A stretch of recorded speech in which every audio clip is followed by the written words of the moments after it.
Hello students, this video is bilingual analysis of Macbeth at first seat second lines. This video is beneficial for the students of ISC board. If there is any doubt related to this video, please ask in the comment box. Thank you. Begin. King, O valiant cousin.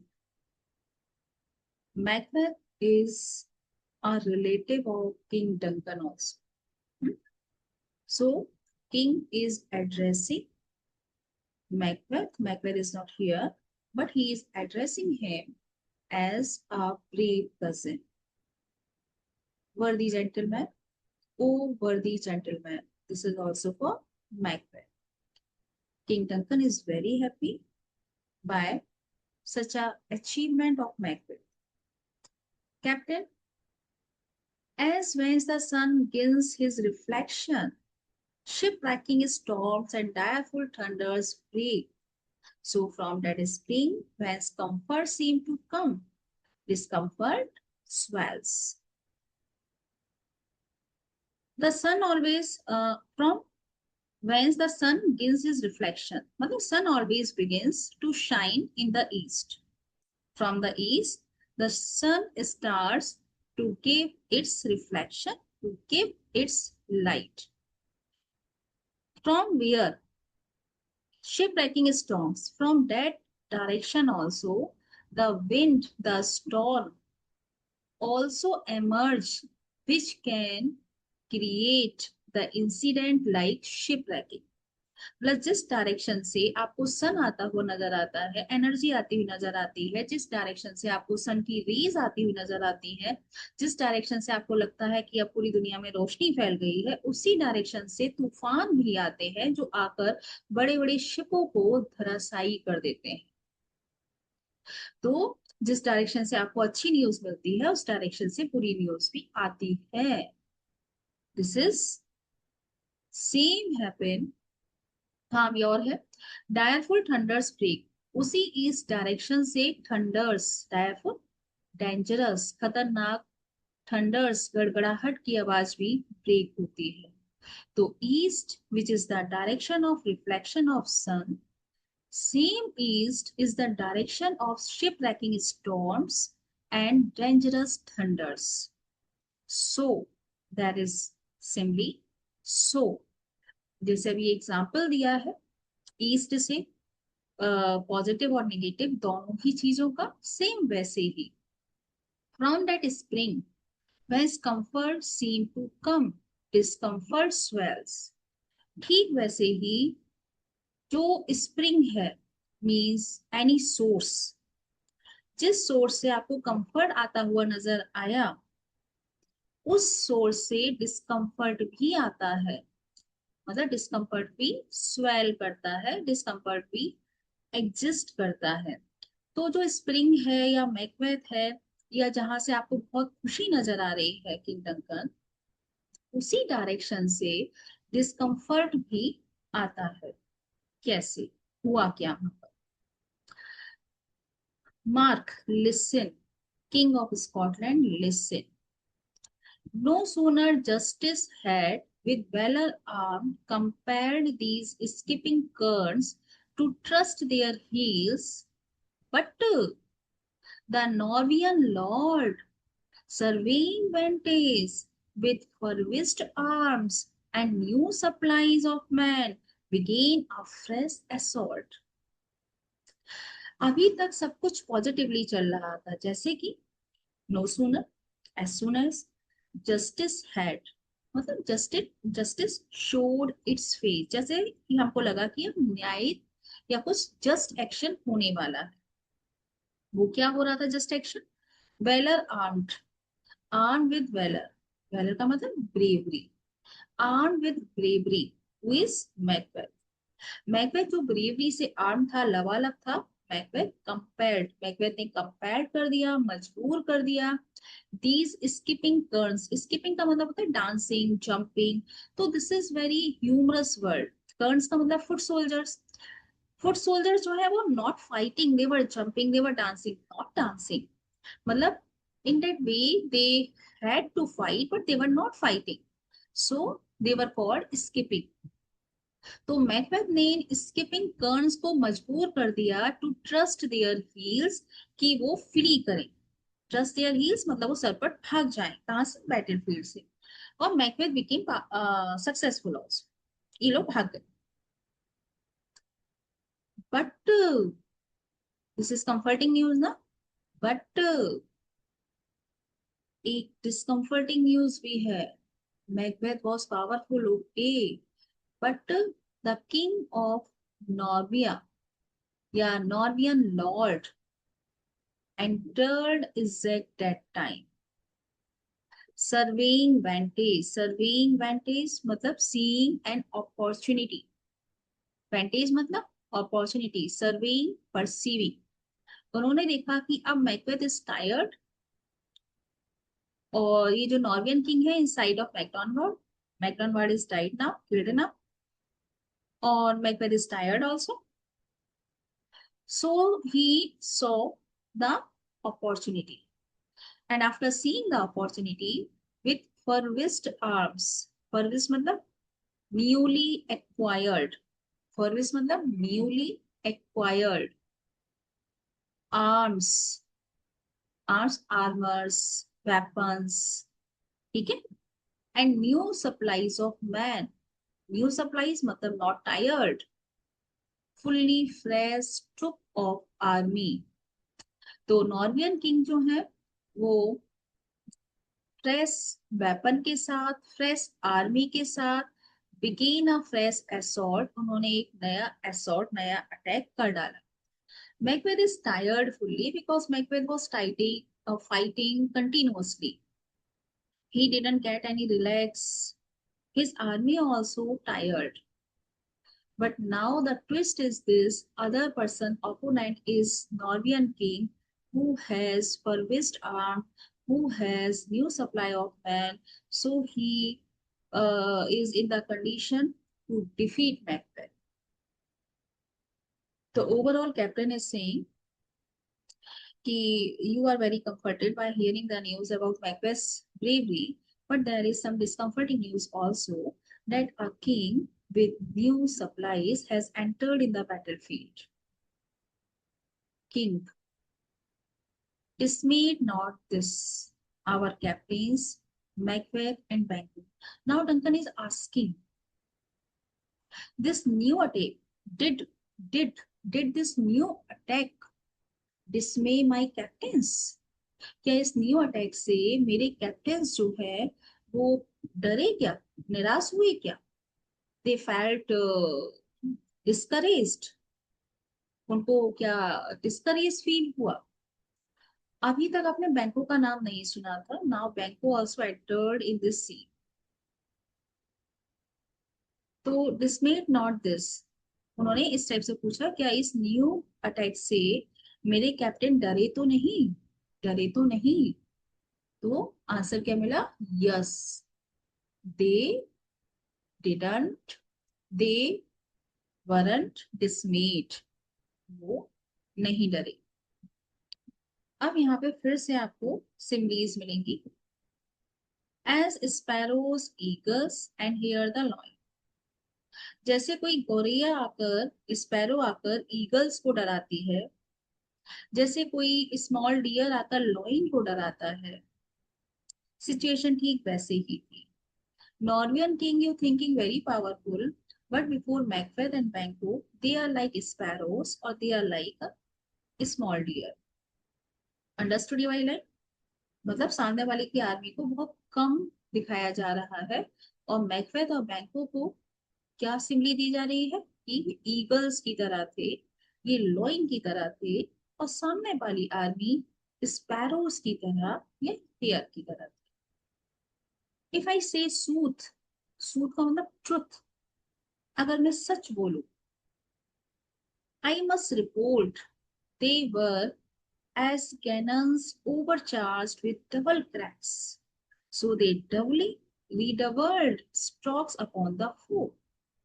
Except they mean to bathe in reeking wounds or memorize another Golgotha.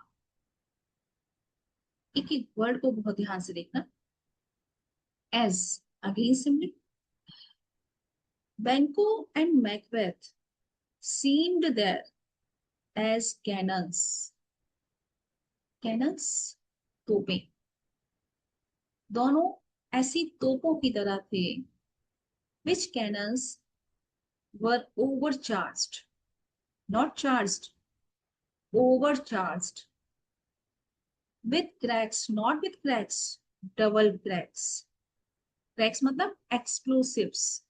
Explosives डाला गया था, गोले, cannon में गोले डाले गए थे जितना रिक्वायर्ड था उससे डबल. ठीक है. तो ये बैंको और मैकबेथ की जो एनर्जी थी, जितनी इनको शो करनी चाहिए थी नॉर्वेजियन किंग के आगे, उससे डबल एनर्जी के साथ वो नॉर्वेजियन किंग के सामने आई. सो दे डबली रीडबल्ड स्टॉक्स अपॉन द फो. दे का मतलब कैनन्स. कैनन्स किसके लिए जा रहा है? बैंको और मैकबेथ के लिए. कैनन्स डबली रीडबल्ड, डबल वे में फिर से रीडबल कर दिया गया और कैनन्स ने स्टॉक्स किए, अटैक्स किए अपने दुश्मन पर. In the same way, Macbeth and Banquo attacks. There is no cannon in the battlefield, but Macbeth and Banquo's are compared with cannons. Except, इतना ही नहीं. Besides this, they meant to bath. They mean मतलब they determined. ऐसा लग रहा था कि Macbeth and बैंको ने ये दृढ़ निश्चय ले लिया हो टू बैथ, कि उनको बैथ करना है किसमें? इन रीकिंग वुंड. रीकिंग वुंड्स में. रीकिंग का मतलब होता है इल स्मेलिंग, और वुंड्स का मतलब घाव. मतलब उनको इतने घाव लेने थे अपनी बॉडी पर कि पूरी बॉडी खून से लथपथ हो जाए. तो why they want this? They didn't want this. They wanted to fight bravely.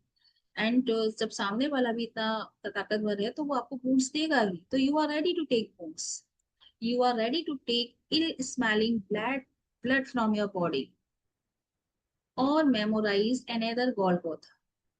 या तो ऐसा लग रहा था वो ब्लड बाथ के लिए बिल्कुल डिटरमाइंड हो चुके थे, या फिर ऐसा लग रहा था कि वो हमें याद दिलाना चाहते थे. मेमोराइज का मतलब make us remind another Golgotha, एक और Golgotha. Golgotha the place of skull, जहां पर सिर्फ कंकालें ही नजर रखे जाते हैं. गोलगोथा मतलब इतना सारा ह्यूमन ट्रेजेडी वहां हो रही थी कि ऐसा लग रहा था कि एक और गोलगोथा हम देख रहे हैं, एक और प्लेस ऐसा देख रहे हैं जहां पर सिर्फ sculls he sculls.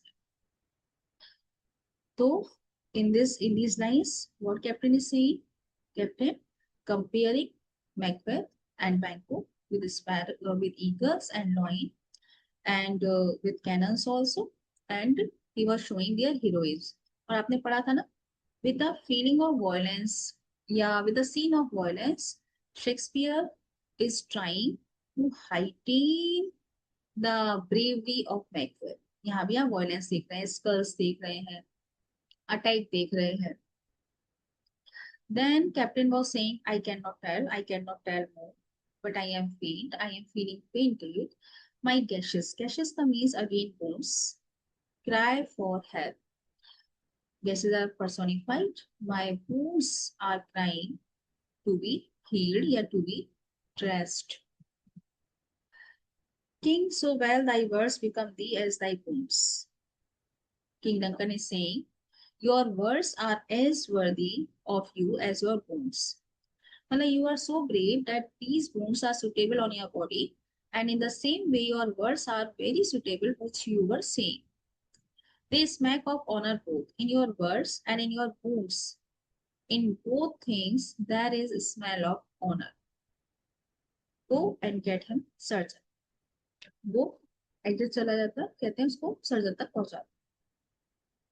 Enter Ross and Angus. Now Ross and Angus entered. They also noblemen. They also the part of army. Duncan's army. Duncan is asking, who comes here? Who is coming here? Malcolm answered, the worthy Thane of Ross. He is worthy Thane of Ross. Thane, a Scottish title of Scottish title of nobility. Okay, लिख लीजिए then a Scottish title of nobility. Lennox, what a haste looks through his eyes. So should he look that seems to speak things strange.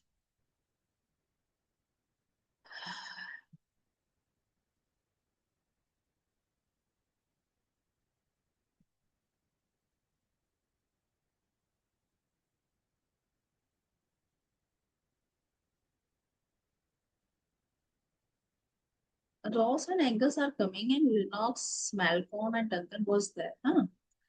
So by seeing the eyes of Ross, Lennox reacted. What a haste looks through his eyes. मतलब the expression in his eyes a show of urgency. Ross की आंखों में ऐसा expression है जो ये दिखाता है कि some urgent news he has, कुछ अर्जेंट न्यूज लेकर आया है.